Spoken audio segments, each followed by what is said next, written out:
What's going on, everybody? RJ Ochoa here from SB Nation's bloggingtheboys.com. We hope all is well wherever you are. We hope you're happy, safe, healthy, and I trust that you are rather pissed off. It is Tuesday, October 31st, 2023, 3:37 p.m. Central Standard Time, which means we are past 3 p.m. Central Standard Time, which means the 2023 NFL trade deadline has come and gone because, again, today is October 31st, which means I have to get in proper costume for this. I wore this on the NFC East mixtape, which you'll see on Wednesday here on the Blogging the Boys YouTube channel. This is about the only thing, if I can get this straight, goodness gracious, this is about the only thing that's bringing me joy right now. All right. As somebody who loves the Dallas Cowboys, as somebody who creates content about the Dallas Cowboys, Tuesday was a tough day. All right. So Tuesday, we saw a lot of trades across the NFL. If you don't mind, I'm going to take this off because I feel rather silly. The trade deadline has come and gone. That was a costume from last year. My whole family, we were the three Spider-Men. My wife was involved too. I mean, it was a crazy Spider-Man thing, like No Way Home, whatever. Anyway, that's the cool part of Tuesday. The bad part is that the Dallas Cowboys did not make a single trade before the deadline. Now, there's a lot to unpack here. The passionate, angry take is the Cowboys did not make a single trade at the deadline. What the hell is wrong with them? And you would be fair in feeling that way. The reserved, call it calm, call it chill, call it optimistic spin is, hey, they made their trades in the offseason. What did you really expect? The Cowboys entered this, trade deadline not really armed with a lot of day 3 draft capital. And more often than not, that's kind of what's involved. What is frustrating, I think this is fair. All right. We're going to disagree on some things over the course of our relationship, you and I. But I think it's fair to say that the top 5 teams, the 5 best teams in the NFC right now on Halloween, if I told you that one of the Eagles, the 49ers, the Lions, the Seahawks, or the Cowboys were going to win the NFC, you would say that's probably fair, right? I don't think we can put anybody in that kind of tier now. The Niners, kind of were on a tier all by themselves. The Eagles have certainly looked great. The Cowboys, we all, want them to be a little bit above everybody else. But right now they're not there. It's that 5. Like, we can't put the Vikings there, unfortunately, after what happened to Kirk Cousins. Nobody's taking anybody in the NFC South seriously. The Rams, obviously not in that particular mix. So it's one of those 5 teams. Those are the 5 best teams in the NFC. And we talk about the NFC because the Cowboys want to get to the NFC Championship game, right? That's where they haven't been in almost 30 years at this point in time. And so it's a tough scene when all 4 of the other 5, right? So the Eagles, the Niners, the Lions, and the Seahawks all make some sort of improvement to their roster because that's what happened over the course of Monday and Tuesday. Technically, the Philadelphia Eagles last week acquired Kevin Byard, the safety from the Tennessee Titans. They also made a trade on Monday for some late round capital, kind of a little bit of a swap with the Atlanta Falcons. We talked about that on the mixtape where I wore the mask. You'll see that on Wednesday here on our channel. So the Eagles added a player, a significant player to their defense, Kevin Byard. Okay, that's the Eagles. The San Francisco 49ers on Tuesday, a little bit before the deadline, traded for Chase Young, now formerly of the Washington Commanders. We know that the 49ers a few days ago brought in Randy Gregory to add to that pass rush. And while you can sit here and you can say, I don't believe in Randy Gregory right now, I don't believe in Chase Young right now, the reality is they are just adding bodies. They are adding more talent. They are raising the floor of one of the best elements of their team, and that is that stout pass rush. Okay, that's what they did. The Detroit Lions, they traded for Donovan Peoples-Jones, which isn't necessarily going to move the needle for a lot of people, but the point remains that they did something to improve their team by way of relatively no cost. The Seattle Seahawks were on the other end of the other team that made a trade in the NFC East. The New York Giants on Monday dealt away Leonard Williams. The Seattle Seahawks, we can talk about how it's a little bit of an overpay. It's kind of a weird thing to do, but whatever. They still did improve their standing in the here and now. 4 of the top 5 teams in the NFC did something to improve their team before the NFL's trade deadline. The one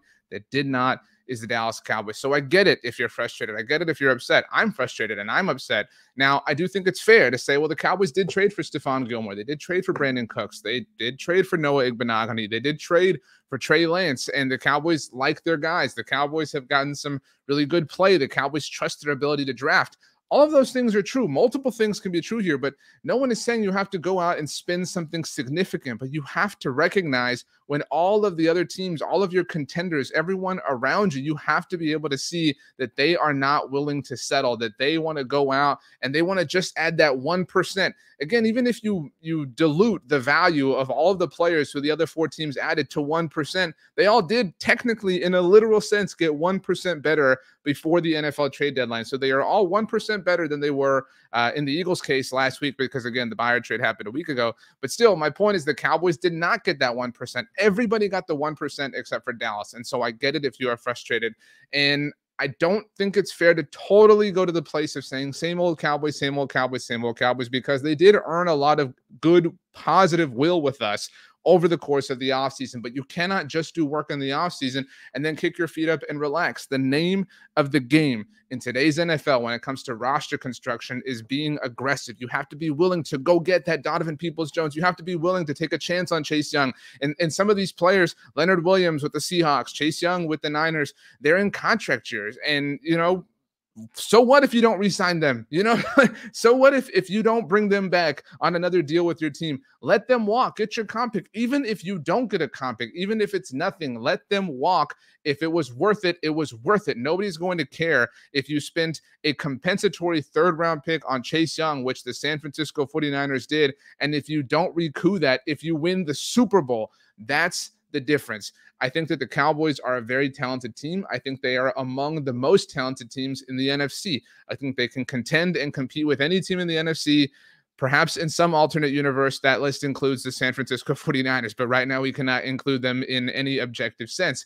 So while all of those things are true, we could talk about which quarterbacks are better and which wide receiver ones are better and which team has the best defense and which team has the best pass rush. We can measure all these things and we can have legitimate and very fair arguments, but where there is the most significant gap between the Cowboys and their contenders, their peers in terms of contenders, is in this particular thing with regards to this particular disposition, because the other 4 front offices that we talked about in Seattle, in Detroit, in San Francisco, and Philadelphia, they are not sleeping. They do not care how small, how 1% of a move this was. They made their team better at relatively no cost. I mean, yes, the Seattle Seahawks did give up a 2nd-round draft pick to get Leonard Williams.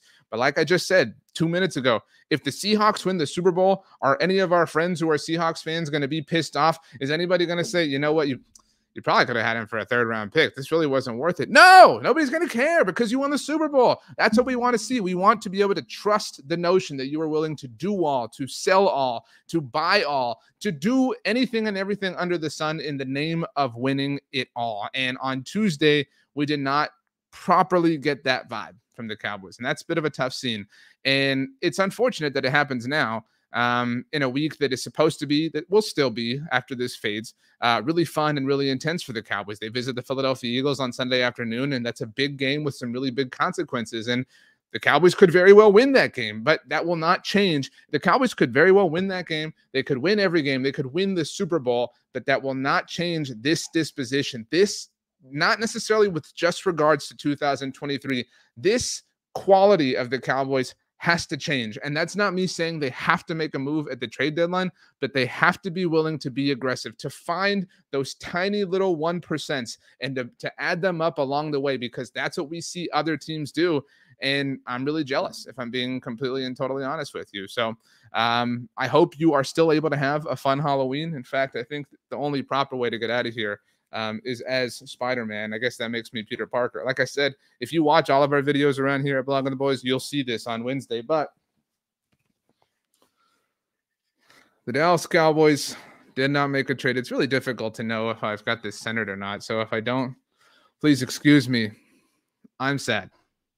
The Dallas Cowboys had a chance to add some serious depth to their team, to make themselves 1% better. Even then, could it be 2%? Could be 5%. You're not going to do anything significant or substantial at the trade deadline on Halloween. But what we want to see is that you're doing everything in your power to be able to do that. And we did not get it. So I think if you made a list of winners and losers from the NFL trade deadline, you'd probably say the Cowboys. And look, the Giants weren't going to trade you Leonard Williams. The Commanders weren't going to trade you Chase Young or Montez Sweat. He went to the Chicago Bears. But you had to find those other opportunities from other NFL teams, because these other teams, your top contenders, they were able to do that. So I hope you have a wonderful day. I hope you eat lots of candy. I hope you have a great time. And yeah, thanks so much for hanging out, everybody. We'll see you next time. Oh, wrong graphic. Couldn't see. We'll see you next time.